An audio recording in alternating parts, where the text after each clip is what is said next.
Welcome to Alpha Insights. I'm Niva. Today we're digging into a mixed day for the cannabis sector. Some real policy momentum in a few states and some sharp local pushback in others. Joining me is James, Senior Analyst. Great to have you on. Remember, if you have questions as we go, you can ask us at stockalpha.ai. Thanks, Neva. Nice to be here. So, James, give us the big picture view. What happened today that investors should care about? Broadly, it was a patchwork. On one hand, you had forward motion, Virginia advancing adult use measures, Nebraska showing committee unity on medical rules, and South Dakota moving to digital medical cards. On the other hand, there are tightening moves in Arizona and a possible licensing freeze in Massachusetts. So the real question here is what that mix does to risk and opportunity. Exactly. Momentum in multiple states is bullish for long-term demand. More access, more potential customers.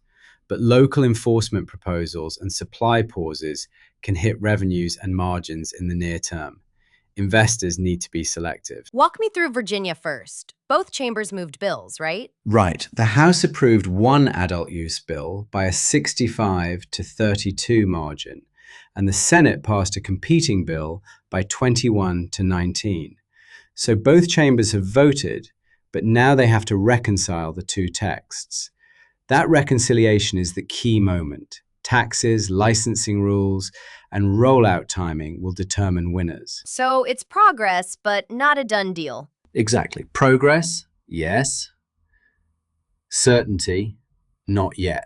Watch the conference committee and look for who gets favored.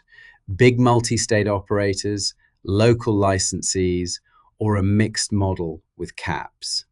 That shapes which public names benefit most. In Nebraska and South Dakota, those were smaller but important moves. They were. An 8-member committee in Nebraska unanimously advanced tweaks to their medical commission. That kind of consensus is meaningful for implementation.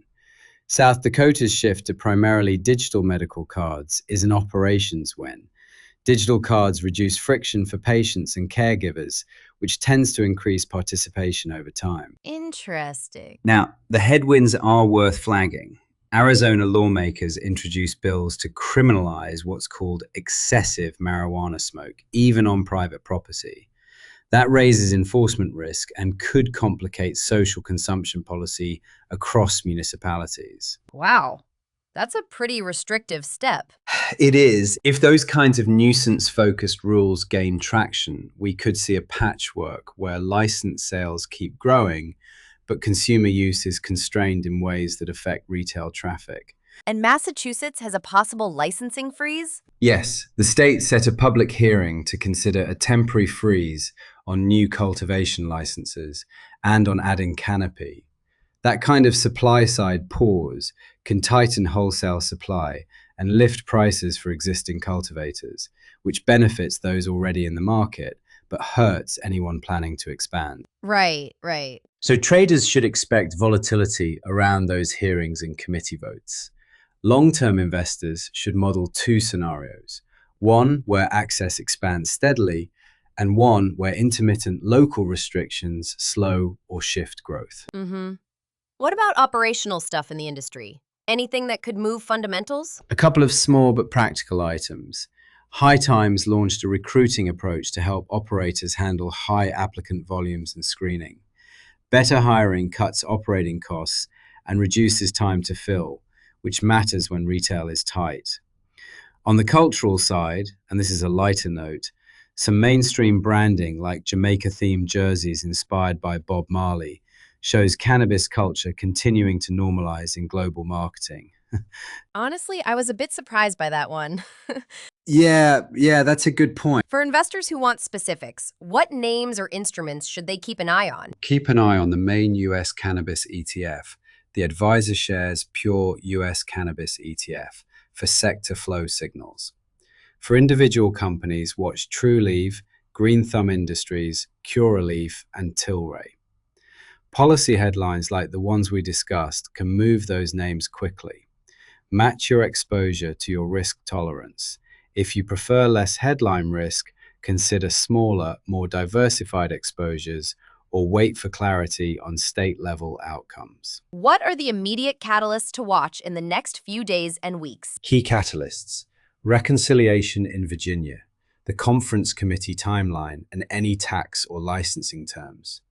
The Massachusetts public hearing, its outcome and possible carve-outs. Arizona, whether the smoke bills get traction or are amended. And operational rollouts, like how quickly South Dakota implements its digital cards. Also, company-level updates on licensing wins, canopy changes, and hiring costs will show up in quarterly reports. Quick reactions. What's your short-term trade advice versus a long-term investor? Short-term traders, follow headlines and be ready for volatile moves. For long-term investors, focus on firms with clear market access plans, strong operational execution, and disciplined balance sheets. Policy will create winners and losers. One last point. Be careful about reading too much into single votes. They matter, but the text of laws and implementation details are what actually change economics. Great. Let's wrap with 3 quick takeaways for listeners. Sure. First, state-level progress in Virginia, Nebraska, and South Dakota is positive for long-term demand, but details will decide the winners. Second, local regulatory threats in Arizona and a potential Massachusetts freeze are immediate risks to supply and consumption. Watch hearings and committee action. Third, be selective. Trade headlines if you're short-term, and for the long term, focus on market access, licensing pathways, and operational efficiency. Perfect.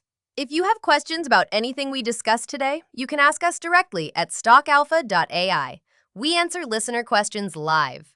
And for more market insights, head over to stockalpha.ai. James, thanks for joining Alpha Insights. Thanks, Neva. Good talking with you.